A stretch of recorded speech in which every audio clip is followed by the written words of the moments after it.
Hello everyone, you're watching Awaz News. I'm Kubra Ali and I'll be taking you through top news across Canada. US President Donald Trump will attend the G7 Leaders Summit in Canada next month, White House Press Secretary Caroline Leavitt confirmed in a briefing. Trump will be in Canada from June 15 to 17. More details of his visit will be announced shortly, Leavitt said. On May 6, during Mark Carney's meeting with Trump at the White House, the Prime Minister noted that the two leaders look forward to meeting next month at the G7 summit in Kananaskis. The 51st G7 summit will be held from June 15 to 17, attended by the core members of the group. Also in attendance will Ukrainian President Volodymyr Zelensky and Australian Prime Minister Anthony Albanese. This week, finance ministers from G7 countries as well as heads of the World Bank Group, WBG, International Monetary Fund IMF, Organization for Economic Cooperation and Development OECD, and Financial Stability Board FSB participated in a 3-day summit in Banff, Alta. They discussed global trade, artificial intelligence, and the war in Ukraine. U.S. Treasury Secretary Scott Bessent, along with Chair of the U.S. Federal Reserve Jerome Powell, represented the American delegation for this portion of the summit. Canada's Finance Minister François-Philippe Champagne concluded the 3-day meeting, saying there was a sense of unity among the G7 members. The communique does not mention Trump's tariffs, but addresses the multiple complex global challenges and are committed to pursuing our shared policy objectives. Toronto is under a rainfall warning, with Environment Canada calling up to 60 millimeters of rainfall in some parts of the city by this evening. The weather agency says that nearly 35 millimeters of rain has already been reported so far today. It says that an additional 20 millimeters of rain is expected in areas east of the Don Valley Parkway, before the rainfall begins to taper off later this evening. Lighter rain, however, is expected to continue until late Friday afternoon. The rainfall warning comes as Toronto continues to experience a stretch of unseasonably cold and rainy May weather, with the daytime high not expected to surpass 11 Celsius on Thursday. In an interview earlier in the day, Environment Canada's David Philip told Awaz News that the city usually sees daytime highs of around 21 Celsius at this time of the year, but also has been thrust into May misery with nearly a week of temperatures that have barely hit double digits. Today's daytime high represents the coldest May 22nd in Toronto in nearly 2 decades and is a stark contrast to last May 22nd when the mercury soared to 30 Celsius, Phillips pointed out. Environment Canada says the city could also see between 10 and 15 millimeters of rain today. A similar amount of rainfall is in the forecast on Friday, which will see the temperature rise to just 12 Celsius. Phillips said that while rain is common in May, it has been particularly unforgiving this week, with about 23 of the last 24 hours having some level of precipitation. The weather will improve only slightly on Saturday, which will see a high of 15 Celsius and 30% of the showers.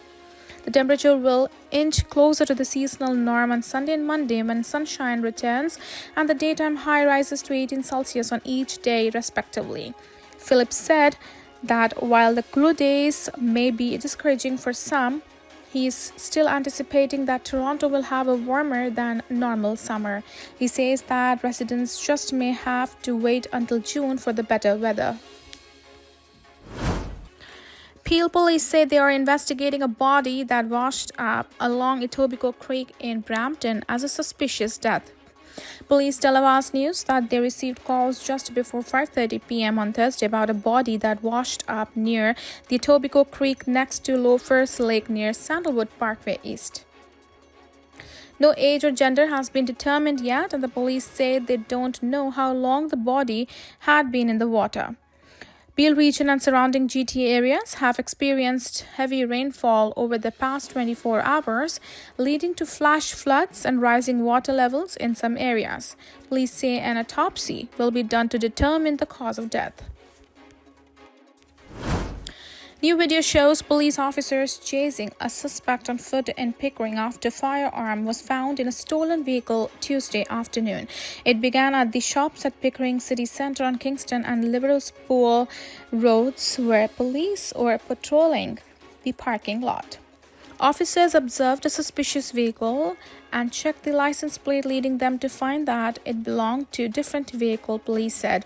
Shortly after, police conducted a traffic stop and learned that the vehicle was stolen. When they tried to arrest the driver, he fled on foot, police said. The air support unit was called and the suspect was tracked at a nearby building. In the video, the suspect runs across the lot as an officer gives chase. He then crosses the road and goes into a bush. Police said they located a firearm inside the vehicle during the examination of the scene.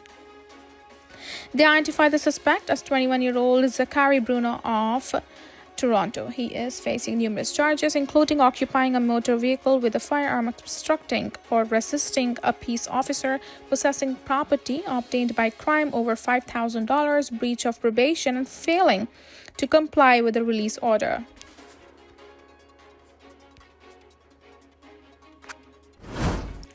Durham Region Transit DRT workers have voted 98% in favor of strike action next month. In a news release on Thursday, Unifor says members working at DRT voted on Wednesday for strike action if a deal cannot be reached with the region by midnight on June 6th.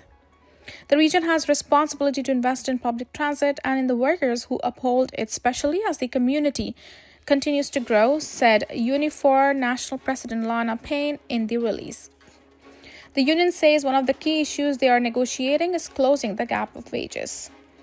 Transit workers in surrounding 9 of 5 area code municipalities with similar populations and growth projections such as Mississauga and Brampton earn as much as $5 more an hour than their counterparts in Durham region for the same work, Unifor says. Last April, Durham Regional Council agreed to fully funding the 127% growth Unifor said was needed for the transit system by 2032.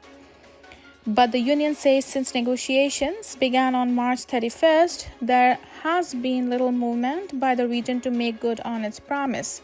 It's time to close the wage gap, said Unifor Local 222 President Jeff Gray in the release. Our members deserve equal pay for equal work. Their skills and dedication to the job must be recognized in the next contract. If the two sides cannot negotiate a new contract, Unifor members will be in legal strike position on June 7th at 12:01 a.m.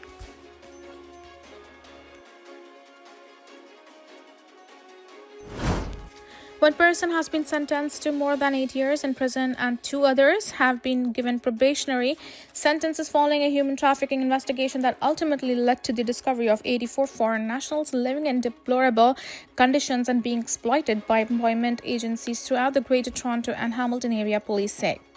The RCMP and the Canada Border Services Agency say that they began a joint investigation in 2018 after learning that foreign nationals were entering the country as visitors to major airports and were being trafficked into employment in different lines of work, mostly in the Hamilton-Niagara region.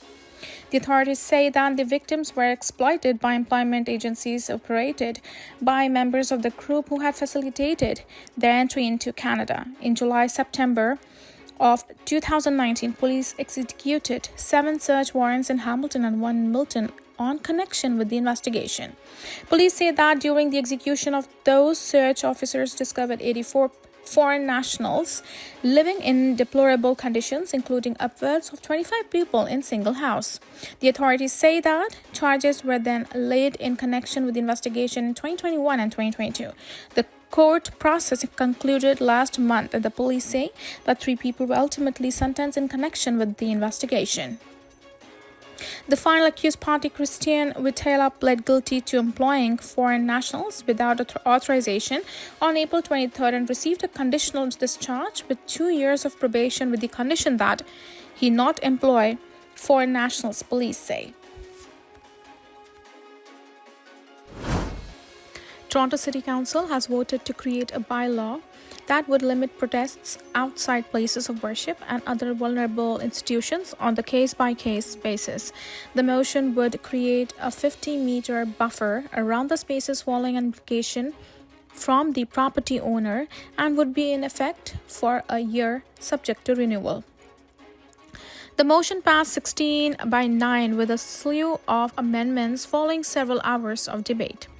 The original bylaw proposal written by the city manager called for a buffer of 20 meters to be created for a period of about 6 months if an institution attested that it had been subjected to a protest that impeded access to the property in the previous 90 days. Council rejected a proposal to increase the buffer to 100 meters but did pass a motion from Councillor James Pasternak to increase it to 50 meters. Council also passed a slew of motions from Councillor Rachel Chernos-Lynn to increase the initial coverage time from the 6 months to a year, to drop the requirement of having been previously targeted, and to request police support for bylaw officers charged with enforcing the rules. The bylaw will limit protests outside places of worship and other places like hospitals, schools, daycares, and libraries if requested by the owners of those facilities. The city said it would need to spend $1.6 million for 12 bylaw officers to enforce the rules. Another $200,000 would go towards public education. Those who break the bylaw could face a fine of up to $5,000. The bylaw will go in effect on July 2nd. Thank you for tuning in. I'm Kubra Ali. I'll see you back tomorrow, same time, same channel. Have a good night.